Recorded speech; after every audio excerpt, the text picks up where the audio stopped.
अस्सलाम वालेकुम नाज़रीन, मैं आपका मेज़बान नदीम रहमान। आप 44 देख रहे हैं। जहाँ पे जुल्म और ज़्यादती होगी वहाँ पे 44 होगा। इस तरह मौजूद हैं हम खुडियाँ के नवाही गांव हरी के नोल में। यहाँ पे जो है 27वीं की रात को ट्रांसफार्मर जो है वो चोरी हो गए हैं। मेरे साथ इलाका मकीन है, उनसे बात करवाते हैं कि ये सारा वाक़या किस तरह से पेश आया। जी अस्सलाम वालेकुम। वालेकुम सलाम। जी की नाम ਤੁਹਾਡਾ? मेरा नाम मोहम्मद अली है। मोहम्मद अली। इतों दे साड़ी है ज़मीन फसल साड़ी इतों दे मालिक दी है। हाँ जी। मालिक ਤੁਸੀਂ ਤੇ ਤੁਸੀਂ ਕਾਉਂਸਲਰ ਵੀ ਹੋ? हाँ जी, काउंसलर भी।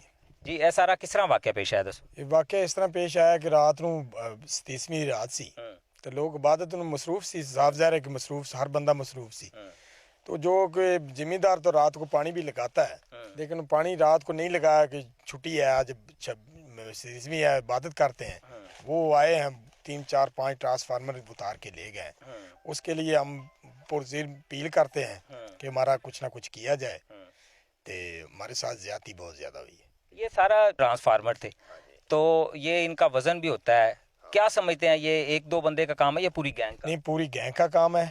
वो गाड़ी भी साथ लेकर आए होंगे।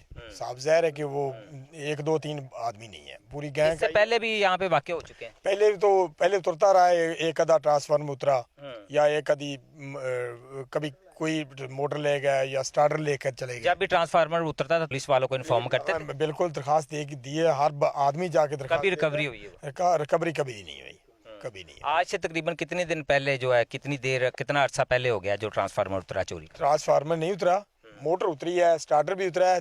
तकरीबन कोई 10-15 दिन हो गया सिर्फ। यानी कि आप कह रहे हैं जो मोटर है ट्यूबवेल वाली वो उतरी है? हाँ जी, वो उतरी है 10-15 दिन पहले।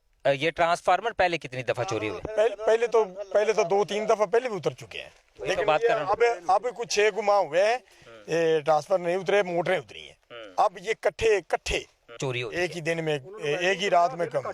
और जिम्मेदार ने तो वेल्ड भी कराए थे कि एक टीचर नाल या पता नहीं क्या सिस्टम है उनके पास। जी अस्सलाम वालेकुम। वालेकुम सलाम। क्या नाम है भैया? बिशारत जी। बिशारत भाई, ये बताइएगा कि जिस वक्त मौके पे मौजूद है, ये ट्रांसफार्मर आप देख सकते हैं, मेरा कैमरामैन भी दिखा रहा है कि ये उतरा हुआ है और ऊपर जो है देख सकते हैं आप बिजली की तारें हैं।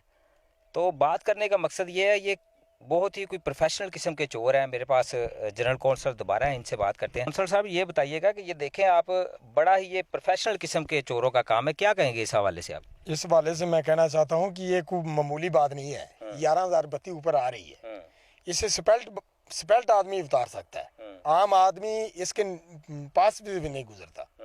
ये यानी कि ये बंदा वो काम कर सकता है जो बिजली को बड़ी और वापडा को बड़ी अच्छी तरह से समझता है। ये जो बिल्कुल जो वापडा को समझता है, जो बिजली को समझता है, जो इलेक्ट्रिशियन का काम करता है, उसका काम है, आम आदमी का काम नहीं है। ये वो काम कर सकता है। 11,000 काटी है उन्होंने, चलती बत्ती 11,000 काटी है। ऊपर लाइट भी चल रही थी और उन्होंने काट के जैम्पर तो ये ट्रांसफार्मर उतारा है। ये प्रोफेशनल बंदे का काम है, ये ऐसे आम आदमी का काम नहीं है। ये आम चोरों का काम नहीं है, बिल्कुल स्पेल्ट आदमी है जी। तो नाज़रीन, ये देख सकते हैं कि ये जिस तरह मेरे कैमरामैन ने भी आपको दिखाया है कि ये बड़ा ही प्रोफेशनल किस्म का काम है। आम जो चोर हैं उनका काम नहीं है, ये उनका काम है जो पूरी बिजली सप्लाई को जो है समझते हैं।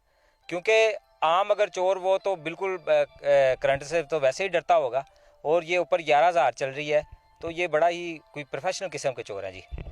ट्रांसफार्मर चोरी हुई हैं तो जाहिर सी बात है इनको उन्होंने कोई कट वगैरह लगाए होंगे, या किस तरह ये पूरी गैंग का काम लगता है या 1-2 आदमियों का काम है? क्या वापटा दे ना मुलाजम है, बत्ती दे ਜਿਹੜੇ ਹੁੰਦੇ ਨੇ ਨਾ ਜਾਣਦੇ, ਇਹ ਹੁੰਦੇ ਨੇ ਕਾਰੀਗਰ ਹੁੰਦੇ ਨੇ ਸਾਰੇ। ਇਹ ਟਰਾਂਸਫਾਰਮਰ ਦੇ ਵੀ ਕਾਰੀਗਰ ਨੇ, ਬੱਤੀ ਦੇ ਵੀ ਕਾਰੀਗਰ ਨੇ। ਬੱਤੀ ਦਾ ਕੰਮ ਤਾਂ ਨਹੀਂ 11,000 ਵੋਲਟ ਤੇ ਚੱਲਦਾ ਪਿਆ, ਉਹਨੂੰ ਕੱਟਣਾ ਕੋਈ ਮਾੜਾ ਜਿਹਾ ਤਾਂ ਕੰਮ ਤਾਂ ਨਹੀਂ ਨਾ ਹੈਗਾ, ਆਮ ਬੰਦਾ ਤਾਂ ਨਹੀਂ ਕੱਟ ਸਕਦਾ। ਇਹ ਬੰਦੇ ਸਾਰੇ ਇਹ ਟ੍ਰੇਨਿੰਗ ਯਾਫਤਾ ਨੇ। अच्छा, ट्रेनिंग याफ्ता? हाँ जी, ये ट्रेनिंग याफ्ता बंदे ने सारे। उतो ये दुकाना दे बंदे ने या समान कितने सप्लाई करते ने, सारा कुछ इन्होंने नाल मिलिया होंदा है सारा। अच्छा, ये ट्रांसफार्मर का जो सामान है ये आप समझते हैं कि ये कहाँ पे सेल हो सकता है? ये ट्रांसफार्मर की दुकान ते सेल होंदा जी, होरे मनियारी ते तां नहीं सेल हो सकदा। ये दुकान उंदे ते होना जेह्ड़ी ट्रांसफार्मर दुकानां बनांदे ने जेह्ड़े। हाँ, वो साडे कोलों ये माल साडा लिया के दोबारा सानूं फिर पा जांदे होंदे। ਹੁਣ ਸਾਨੂੰ ਕੀ ਹੈ, ਪੁਲਿਸ ਨੂੰ ਪਤਾ ਸਾਰਾ ਕਿੱਥੇ ਮਾਲ ਜਾਂਦਾ ਕਿੱਥੇ ਵਿਕਦਾ। ਇਹ ਪੁਲਿਸ ਨੇ ਫੜੇ ਵੀ ਨੇ 2-3 ਵਾਰ, ਆਪਾਂ ਪੁਲਿਸ ਛੱਡ ਦਿੰਦੀ ਪੈਸੇ ਲੈ ਕੇ। ਹਾਂ, ਐਸਐਚਓ ਕੋਈ ਗੰਦਾ ਆ ਗਿਆ ਉਹ ਛੱਡ ਗਿਆ, ਕੋਈ ਹੋਰ ਕੋਈ ਡੀਪੀਓ ਆ ਗਿਆ, ਆ ਸਾਡੀਆਂ ਮੋਟਰਸਾਈਕਲਾਂ ਇੱਥੇ ਇਹ परसों आए दिन जो खुडिया में जो है काफ़ी चोरियां हो रही है, दिन दहाड़े जो लोग लूटे जा रहे हैं और इस तरह का हो रहा है, तो क्या कहेंगे इस हवाले से आप?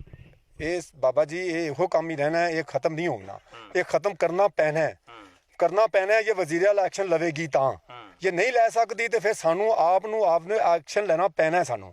ਇਹ ਸਾਡੇ ਅਜੇ ਪਰਸੋਂ ਇੱਕ ਮੋਟਰਸਾਈਕਲ ਇਹਨਾਂ ਨੂੰ ਫੜ ਕੇ ਦਿੱਤੀ ਹੈ ਮੋਟਰ ਦੇ ਥੱਲਿਓਂ, ਮੋਟਰ ਟਰਾਂਸਫਾਰਮਰ ਦੇ ਥੱਲਿਓਂ ਮੋਟਰ ਸਾਡੀ ਮਕਈ ਦੇ ਵਿੱਚ ਪਈ ਸੀ, ਉਹਨਾਂ ਦਾ ਸਮਾਨ ਵੀ ਉੱਥੇ ਪਿਆ, ਇੱਕ ਮੋਟਰ ਕੋਲ ਲੱਥੀ ਪਈ, ਇੱਕ ਮੋਟਰ ਲਾਹ ਦੇ ਪੈਸੀ ਜਬ ਕੀ ਬਣਿਆ ਉਹਨੂੰ ਛੱਡ ਕੇ। आप कह रहे हैं जो मोटरसाइकिल पड़ी हुई थी वो चोरी की मोटरसाइकिल ਸਾਹਿਬ ਨੂੰ ਪੁੱਛਣੇ ਪਏ ਆ, ਮੋਟਰਸਾਈਕਲ ਚੋਰੀ ਦੀ ਆਖਰ ਉਹ ਸਮਾਨ ਸਾਰਾ ਉਹਨਾਂ ਮੋਟਰ ਫੜੀ ਜੀਏ।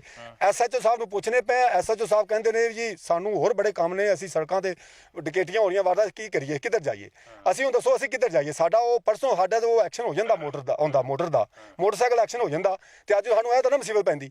ਇਹ ਉਹ ਬੰਦੇ ਨੇ लगे फिरते ने जी, मोटरसाइकिल फड़ी है थाने पई है मोटरसाइकिल इस टाइम। जो चोरों की मोटरसाइकिल थी वो पकड़ के आपने थाने दी है? ਜਿਹੜੇ ਮੋਟਰ ਚੋਰੀ ਕਰਦੇ ਨੇ ਉਹ ਅਸੀਂ ਪਰਸੋਂ ਇਹਨਾਂ ਨੂੰ ਮੋਟਰ ਤੋਂ ਬਰਾਮਦ ਕਰਾਈ ਉੱਥੇ, ਮੋਟਰ ਦੇ ਰਾਤ ਚੋਰੀ ਉਹ ਛੱਡ ਗਏ ਨੇ, ਮੋਟਰ ਵੀ ਛੱਡ ਗਏ ਨੇ, ਮੋਟਰਸਾਈਕਲ ਵੀ ਛੱਡ ਗਏ ਨੇ। ਉਹ ਮਕਈ ਦੇ ਵਿੱਚ ਉਵੇਂ ਦੀ ਉਵੇਂ ਖੜੀ ਮੋਟਰ ਸਾਡੀ ਵਿੱਚ ਜਿਹੜਾ ਹੁੰਦਾ ਨਾ ਕੱਟਣ ਕੁੱਟਣ ਦਾ ਔਜ਼ਾਰ ਸਾਰਾ ਹੁੰਦਾ, ਉਹ ਮੋਟਰ ਦੇ ਵਿੱਚੋਂ ਅਸੀਂ ਫੜਿਆ। ਪੁਲਿਸ ਨੂੰ ਉੱਥੇ ਸਵੇਰ ਦੀ ਕਾਲ ਕੀਤੀ ਹੈ, ਰਾਤ ਨੂੰ ਰੋਜ਼ੇ ਇਫਤਾਰੀ ਤੋਂ ਬਾਅਦ ਆਏ ਨੇ ਪੁਲਿਸ ਵਾਲੇ। 15 ਦੀ ਕਾਲ, 15 ਦੀ, ਇਹ ਨਹੀਂ ਕਿ ਅਸੀਂ ਕਿਸੇ ਉਹਨੂੰ ਰਜ਼ਾਕਾਰ ਨੂੰ ਫੋਨ ਕੀਤਾ ਜਾਂ ਕਿਸੇ ਅਹਿਲਕਾਰ ਨੂੰ ਕੀਤਾ, 15 ਦੀ ਕਾਲ ਕੀਤੀ ਹੈ।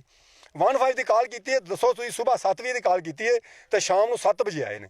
आला हुकाम से क्या अपील है आपकी? ਆਲਾ ਹੁਕਾਮ ਨੇ ਕੀ ਕਰਨਾ ਹੈ ਜੀ, ਕੁਛ ਵੀ ਨਹੀਂ ਕਰਨਾ, ਇਹੋ ਹੀ ਰਹਿਣਾ ਹੈ। ਸਾਡਾ ਕੋਈ ਇੱਕ ਦਿਨ ਦਾ ਕੰਮ ਹੋਵੇ ਇਹ ਚੋਰੀ ਹੋਵੇ ਤੇ ਫਿਰ ਤਾਕੀਏ ਆਲਾ ਕੰਮ ਨੂੰ। आए दिन का मामूल बन गया। ਹਾਂਜੀ, ਇਹ ਚੋਰੀ ਵਾਰਦਾਤਾਂ ਰਸਤੇ ਚੋਰੀਆਂ ਨੇ, ਘਰਾਂ ਦੇ ਵਿੱਚ ਚੋਰੀਆਂ ਨੇ, ਕਿੱਥੇ ਕਿੱਥੇ ਜਾਈਏ, ਕਿਹੜੇ ਪਾਸੇ ਕਰੀਏ।